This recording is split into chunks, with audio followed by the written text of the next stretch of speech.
আমি কারো অনুরোধ শুনতে পারবো না এবং রাখতেও পারবো না। আজ দেখে আমার ভক্ত নিচ্ছে অবশ্যই আপনাদের উপর করবে।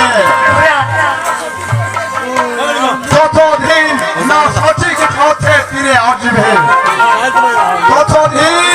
ততদিন আমার ভক্ত নিক্ষেপে থাকবে।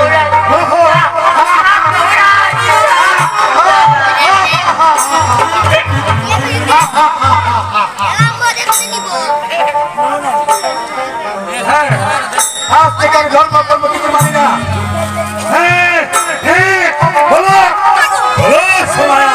কি ক্ষতি করতে পারে তোমার